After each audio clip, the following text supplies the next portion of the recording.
प्रेम से बोलिए जितवाहन भगवान की जय, जितिया माई की जय। माताएं एवं बहनें, मैं एक जीवित पुत्री का व्रत की कथा सुनाने जा रही हूँ। आश्विन मास सप्तमी के दिन नहाई खाई होती है और अष्टमी के दिन जो भी माताएं होती है, बच्चे की माँ, चाहे पुत्र हो या पुत्री, जीवित पुत्री का व्रत अपने संतान की रक्षा के लिए, संतान की लंबे आयु के लिए और संतान की सुख शांति के लिए माता जो करती है जीवित पुत्री का व्रत, निराहार नीरा जल रह के, मैं वही जीवित पुत्री का व्रत की कथा सुनाने जा रही हूँ। तो इस कथा की पूरा सुनिए और रहस्य जानिए। जय जितवाहन बाबा, जय जितिया माई। गुरु भाई बहना, एक राजा थे और उनकी दो रानी थी। राजा साहब का दो रानी कैसे थी? राजा साहब का पहली रानी से संतान नहीं हुआ तो राजा साहब दूसरा विवाह कर लिए, और जब दूसरा विवाह कर लिए तो उससे भी संतान नहीं हुआ। धीरे धीरे धीरे धीरे समय बीतता जा रहा था, लेकिन राजा निसंतान ही थे। राजा के द्वार पे एक महात्मा आए भिक्षा के लिए, और जब राजा के द्वार पे एक महात्मा भिक्षा के लिए आए तो रानी रो रो के महात्मा से कहती है कि हे महात्मा, भिक्षा क्या, मुझे तो लगता है कि मैं पूरा धन संपत्ति दान कर दूं। आखिर इस धन संपत्ति को रहने से क्या फायदा? महात्मा कहते हैं, पुत्री, तुम क्यों इतना उदास हो और क्यों कहती हो कि सारा धन दान कर दूं? अरे तुम्हारे दरवाजे पर तो मैं मुट्ठी भर अन्न लेने आया हूं। रानी कहती है कि महात्मा, जब मुझे संतान ही नहीं है तो ये धन रह के क्या होगा?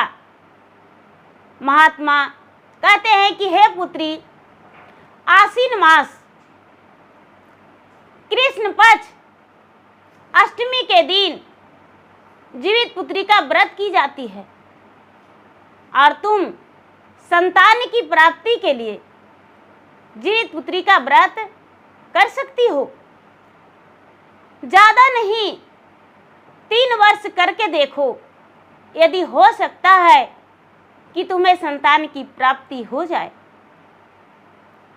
रानी कही कि हे महाराज, हे महात्मा, उस व्रत का क्या विधि है, हमें विस्तार रूप से समझाइए। महात्मा कहते हैं, हे देवी, कोई भी व्रत पितरपक्ष में नहीं किया जाता है, लेकिन जीवित पुत्री का व्रत पितृपक्ष में होती है और पूरी भारतवासियों, सभी माताएं जीवित पुत्री का व्रत करते हैं। कृष्ण पक्ष सप्तमी के दिन नहाई खाई की जाती है। जो नहाई खाई करते हैं तो सतपुतिया झींगी के सब्जी और चने की दाल, मड़ुआ की रोटी, कंदा के सब्जी, चावल, जो भी भोजन की जाती है शुद्ध।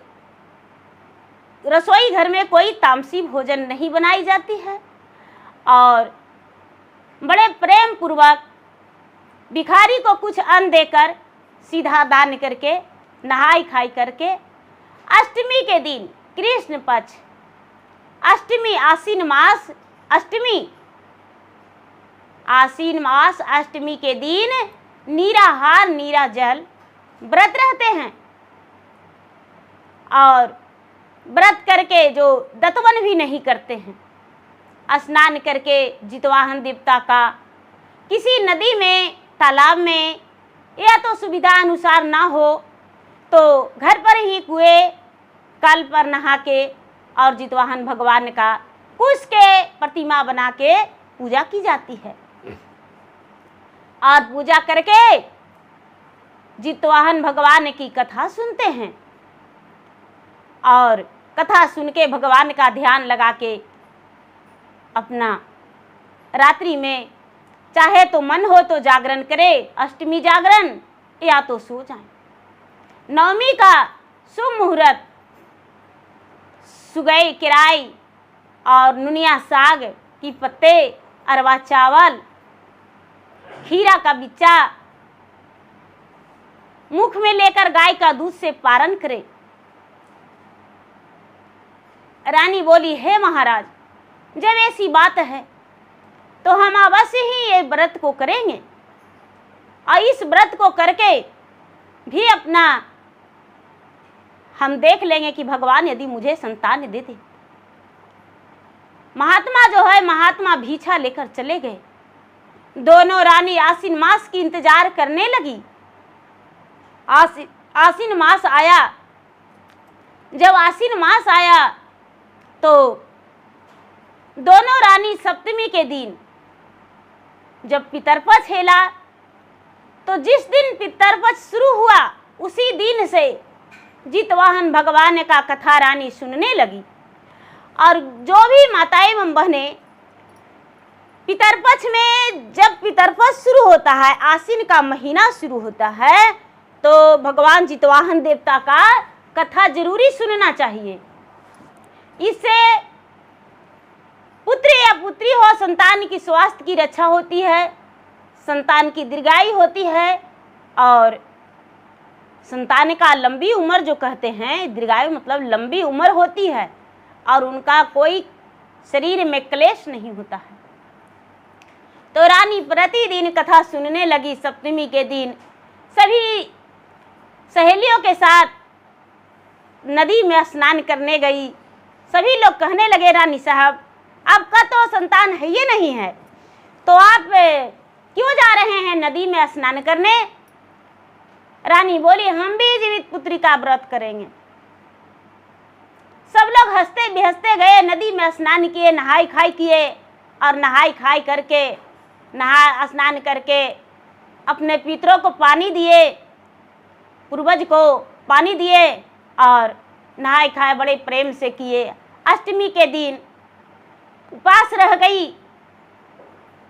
जब उपवास रह गई तो शाम का समय हुआ और बड़ी रानी का बड़ा जोर भूख लग गया। बड़ा जोर भूख लग गया तो बड़ी रानी सोचती है कि हे भगवान, ऐसे भी तो हमको संतान नहीं है, भगवान संतान तो दिए हैं नहीं, मुझसे रहा नहीं जाएगा, मेरा प्राण जो है निकल जाएगा यदि भोजन नहीं करेंगे तो। महात्मा की बातों लेने से क्या फायदा। छोटी रानी जो है, छोटी रानी जीवित पुत्री का व्रत बड़े श्रद्धा से भक्ति से किया, निसंतान होते हुए भी। लेकिन बड़ी रानी शाम का समय में रसोई घर जाके जो भी भोजन बना हुआ था चुपके से भोजन कर ली, चुपके से भोजन कर ली और व्रत में ही रह गई कि हम व्रत में हैं।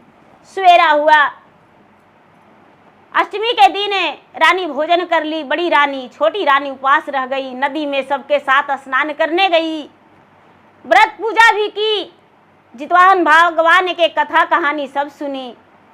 नवमी के दिन उपवास जैसे सब कोई नियम अनुसार विधि से जीवित जो जितवाहन रहता है वो रख के कलश बना के और पूजा पाठ करके और रानी भी व्रत तोड़ी। सभी कोई व्रत तोड़े। धीरे धीरे समय बीतता चला गया। देखिए भगवान का महिमा, भगवान का महिमा अपरंपार होती है गुरु भाई बहना। भगवान का महिमा अपरंपार होती है। देखिए धीरे धीरे समय बीता, 2-4 महीना बीता तो दोनों रानी गर्भवती रह गई, बड़ी रानी भी और छोटी रानी भी, दोनों रानी गर्भवती हो गई। राजा से बताई, राजा साहब बड़े खुशखबरी का बात है। राजा साहब दोनों की बात सुनकर बड़े प्रसन्न हो गए। अब राजा को लगा कि अब मुझे संतान तो जरूर होगा, अब पिता बन जाएंगे बड़ा खुशी का बात है। राजा पूरे नगर में बताए। धीरे धीरे समय बीता और दोनों का वो दृश्य 9वां महीना पुरने के बाद दोनों रानी का वो दृश्य संतान जन्म लिया। लेकिन संतान ने कैसा जन्म लिया? बड़ी रानी को मरा हुआ बच्चा जन्म लिया और छोटी रानी का बहुत सुंदर पुत्र जन्म लिया। बहुत सुंदर पुत्र जन्म लिया। बड़ी रानी जो है, बड़ी रानी अपने पुत्र को देखकर बहुत रोने लगी, बहुत दुख हुआ और मन ही मन सोचती है कि हे भगवान, हे जितवाहन देवता, मैं भी तो व्रत किया था, तो मेरा पुत्र मरा हुआ कैसे और इसका पुत्र जीवित कैसे है? मैं तो कहानी में सुना था तो उसका मरा हुआ पुत्र भी जीवित हो गया, लेकिन मेरा पुत्र जो जन्म लिया है वो मरा हुआ है। अब मैं क्या करूं? रानी रोई पटकाई। राजा साहब अपने गांव के लोग को बुला के उस बच्चा को माटी मजील कर दिए। बड़ी रानी बड़ी उदास रहने लगी और छोटी रानी जो है अपने बड़ी रानी को भी समझाती थी, बच्चा को गोद में देती थी। धीरे धीरे समय बीतने लगा। जीतिया का दिन आ गया। जीतिया का दिन आ गया तो छोटी रानी सोचती है कि अरे जीवित पुत्रिका का दिन आ गया है, चलो मेरा बच्चा छोटा है तो क्या, रह लेंगे उपवास, हम उपवास रह लेंगे, उपवास रह के और जीवित पुत्री का व्रत कर लेंगे। बड़ी रानी कहती है कि अरे तुम जीतिया करो, मैं जीवित पुत्री का व्रत नहीं करूंगी। क्यों करूं? मेरा तो संतान मरा हुआ जन्म लिया। बड़ी रानी जीवित पुत्री का व्रत करने से इनकार कर गई और छोटी रानी बड़ा खुशी से पूरी श्रद्धा भक्ति से लगातार 7 दिन कथा सुनी। जब आश्विन मास का, भादो मास का पुनिया हुआ, परिवार दिन से कथा सुनने लगी। सप्तमी का दिन आया, बड़े प्रेम से नहाई खाई की। नहाई खाई करके और अष्टमी के दिन उपवास रह गई। जब उपवास रह गई तो रानी से कहती है कि दीदी, मैं तो सखी के साथ नदी में स्नान करने जा रही हूँ, क्या आप अपने बच्चे को रख लेंगे? बड़ी रानी कहती है, अरे पगली, क्या मैं इस बच्चे को 4-6 घंटे नहीं रख सकते? मैं तो इसे पूरे जिंदगी अपना सीने से लगाकर रख सकती हूँ, 4-6 घंटे की बात क्या करती हो? छोटी रानी बड़ी रानी का गोद में बच्चा को सौंपकर और चली गई नदी में स्नान करने। नदी में स्नान करने चली गई। जाके जितवाहन भगवान के नाम से स्नान की। नदी के आरार पर एक बहुत बड़ा पीपल का वृक्ष था। पीपल के नीचे सभी लोग कथा कहानी सुन रहे थे। वहां पर छोटी रानी भी साथ में बैठी हुई थी। कथा कहानी छोटी रानी भी सुन रही थी। सभी कुछ एका पर एक कथा कहानी लोग सुना रहे थे। जितवाहन भगवान का कथा सब लोग सुन रहे थे। सुनते सुनते पूजा पाठ भी किए। उसके बाद रानी का आने में समय लग गया। जो बच्चा है, बच्चा रोने लगा। बच्चा जब रोने लगा तो बड़ी रानी क्या करती है, बच्चा को पूरा करती है कि अरे तुम्हारा माँ तो जीवित पुत्री का व्रत की है, देखते हैं जितवाहन भगवान तुम्हें कैसी बचाते हैं। मेरा तो पुत्र मर गया और उसे मिट्टी में लोग दबा दिए, लेकिन तुम्हें भी हम जीने नहीं देंगे। आज हम तुम्हें अपने बच्चे के पास पहुंचा देंगे, अपना बच्चा के पास तुम्हें भी पहुंचा देंगे। रानी जो है रानी गुस्से में एक तेगा लाई और बच्चा को काटने चली। बच्चा को काटने चली, तभी जितवाहन भगवान का ध्यान टूटा कि अरे आज तो जीवित पुत्रिका का दिन है और वो कैसी माँ है, सौतेली ही माँ सही ये बच्चा को काट देगी? नहीं, ऐसा हम होने नहीं देंगे। जित भगवान जो जितवाहन हैं वो क्या करते हैं कि राजा के घर में प्रकट हो जाते हैं और कहते हैं ये तुम क्या कर रही हो, बच्चे को क्यों मारना चाहती हो? बच्चे तो भगवान का रूप होते हैं, बच्चे को मत मारो, तुम भी व्रत करो, सही मन से करो, तुम्हें भी संतान होगा। रानी कहती है महाराज मेरा जान चला जाएगा लेकिन हम इस बच्चे को जीवित नहीं छोड़ेंगे, चाहे जो हो जाए मैं इस बच्चे को मारकर ही रहूंगी। जितवाहन भगवान अदृश्य हो गए।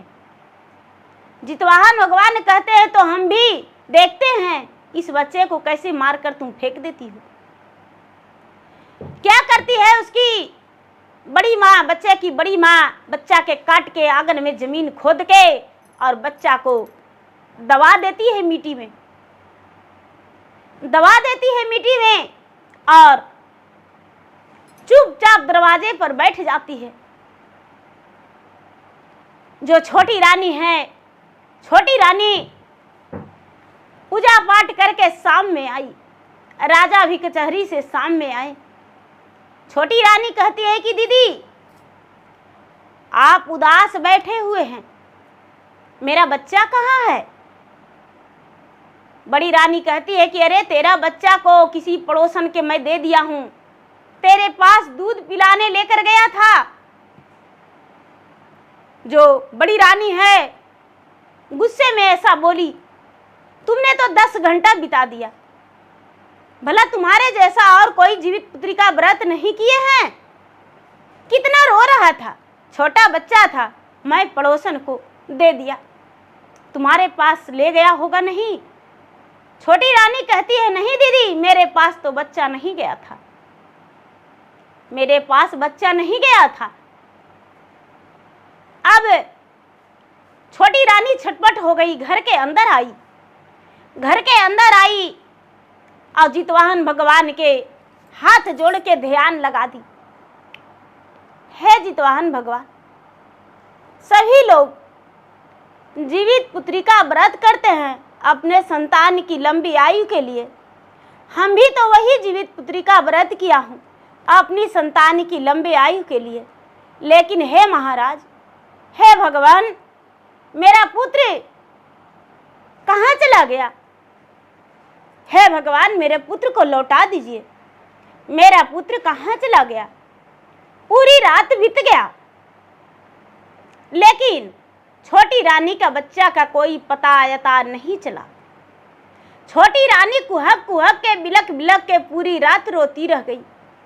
राजा भी छटपट में रह गए।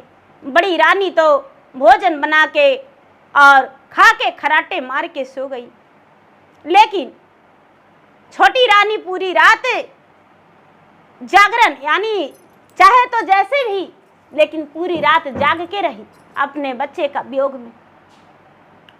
सवेरा हुआ, कुछ लोग गए, अरे तुम्हारा बच्चा किसने ले गया? आखिर बच्चा नहीं मिल रहा है। छोटी रानी कहती है कि ये तो बताने का तैयार ही नहीं है, बच्चा पता नहीं कहाँ चला गया। चलिए भगवान का कृपा होगा तो शायद आपका बच्चा लौट जाएगा, भगवान लौटाएंगे। चलिए स्नान करने। छोटी रानी जो है स्नान करने नदी में चली गई। स्नान करके नदी के घाट पे पूजा पाठ की। सवेरा होते हुए भी कथा सुनी और कथा सुन के और घर लौटी। घर में सभी देवी देवता का पूजा पाठ करके आंगन में जो विष्णु भगवान का तुलसी चौरा रहता है, तो तुलसी चौरा के पास रख के कलश और जितिया भगवान का पूजा की, जो जितवाहन है कलश धर के पूजा करके और दूध रख के पारण करने को सोचती है, लेकिन बच्चा का याद पड़ता है। बच्चा का याद पड़ता है, कहती है कि हाँ मेरा बच्चा कहाँ है, उसी के लिए जीवित पुत्री का व्रत किए हैं। हे जितवाहन भगवान, मेरा बच्चा कहाँ है, मेरा संतान को लौटा दीजिए। और हाथ जोड़ के ध्यान करती है, सभी देवी देवताओं को मन में लाती है और श्रद्धा से भक्ति से कहती है कि मैं आपका व्रत किया हूँ, कोई पूजा पाठ तो नहीं कभी छोड़ा, लेकिन मैं जितिया व्रत भी किया हूँ, मेरे बच्चे को लौटा दीजिए। जब रानी बिलख बिलख के रोने लगती है तो धरती फट जाता है। जहां पर बच्चा था दबाया हुआ मिट्टी से मार के धरती फट जाता है और धरती फट के और बच्चा ऊपर हो जाता है। बच्चा ऊपर हो जाता है। जो छोटी रानी है बच्चा को देखकर बच्चा पूरा रोने लगता है। गला दबा के जो बड़ी रानी मार डाली थी, बच्चा रोने लगता है।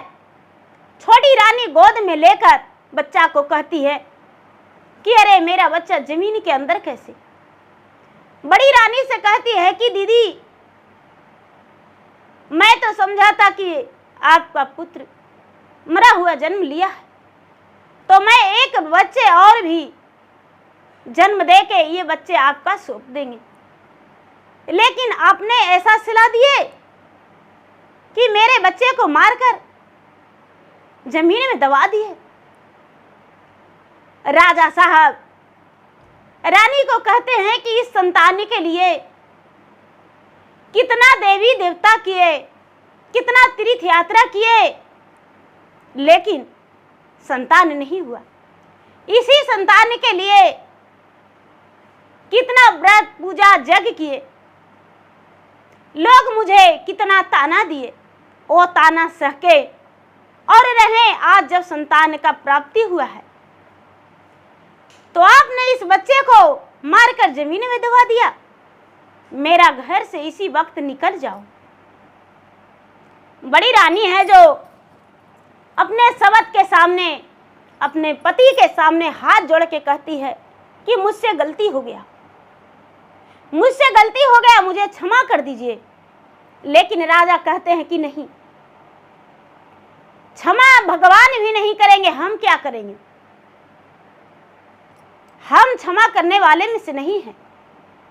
आज तूने बच्चे का घात कर दिया, मार डाली, शायद फिर कल का तू मार डालेगी। राजा के आवाज सुन के अड़ोस पड़ोस के लोग जुट गए राजा के आंगन में और कहने लगे क्या हुआ, बच्चा कहाँ से आया। जमीन फटा हुआ देखकर लोग तारीफ करने लगे। अरे ये सब क्या है। राजा साहब खुद अपनी मुख से बताए कि मेरी बड़ी रानी जो है मेरे बच्चे का दुश्मन बन गई और मेरे बच्चे का मार डाली थी। ये तो जितवाहन भगवान का कृपा था कि मेरा बच्चा जीवित हो गया। सभी लोग कहने लगे कि राजा साहब आपका बच्चा, आपकी पत्नी जो है सती है, आपकी पत्नी बहुत भक्ति करती है, बहुत सती है, और जितवाहन भगवान का कृपा है जो आपका संतान जीवित हो गया। और सभी लोग बड़ी कस के जितवाहन भगवान का जय जयकारी किए। प्रेम से बोलिए जितवाहन भगवान की जय। सबको जय जयकारी लगाए और जय जयकारी लगा के और उसके बाद सारी लोग कहने लगे कि ऐसा व्यक्ति रह के क्या होगा, ये तो किसी का बच्चा के भी मार सकती है। नहीं नहीं, इसको घर से निकाल दीजिए। बड़ी रानी को राजा घर से निकाल दिए, पूरी नगर में ढिलवारे पिटवा दिए कि भाई कोई भी इसे ना तो अन्न देगा और ना पानी और ना रहने का जगह। जो भी इसको अन्न और पानी और रहने का ठिकाना देगा उसे फांसी पर चढ़ा दिया जाएगा। बड़ी रानी घर से निकल गई और दर दर ठोकरें खाने लगी। बड़ी रानी का कोई भी सहारा नहीं। बड़ी रानी अपना मैके गई। मैके में भी सभी लोग जान गए थे। मैके में भी उसे जगह नहीं मिला। उसके भाई और भाभी कहते हैं कि अरे तू तो एक राक्षिनी हो, जो भला अपना संतान को नहीं हुआ वो किसके होगा। अरे बच्चा तो तुम्हारा ओद्र से नहीं जन्म लिया था, तुम्हारा सबत के ओद्र से जन्म लिया था, लेकिन बच्चा तो था, तूने उसे मार डाली। नहीं नहीं, हम तुम्हें नहीं रखेंगे। अपने बहन के घर गई लेकिन उसका बहन भी नहीं रखी। किसी परिवार भी उसका मदद नहीं किया। रानी अब अपना राज छोड़ के दूसरी नगर में जाके दर दर को ठोकरे खाती और भीख मांगती अपना जीवन बिताई। जो छोटी रानी है, धीरे धीरे समय बीतने पर उसे एक संतान और हुआ, एक पुत्र और हुआ और 2 पुत्र के साथ छोटी रानी अपना खुशहाली जीवन बिताई। दोनों पुत्र बड़ा हो गया। रानी उम्र भर अपना जीवित पुत्री का व्रत की, कथा कहानी सुनी, जितवाहन भगवान का पूजा पाठ की, लोगों में अपनी बात सबसे बताई। उस रानी का बात पूरा नगर में फैल गया। सभी लोग जान गए कि रानी के साथ ऐसी दुर्घटना हुआ था, फिर भी उसका मरकर पुत्र जीवित हो गया था। उसका जितवाहन भगवान के कृपा से संतान जीवित हो गया था। तो देखिए गुरु भाई बहना, जीवित पुत्री का व्रत जो है संतान की लंबी आयु के लिए बहुत अच्छी व्रत है। इस व्रत को सबसे पहले मादोदरी और सभी देवलोक के लोग किए थे अपने पुत्र की सलामती के लिए। तो इस व्रत को करना माता को जरूरी होती है।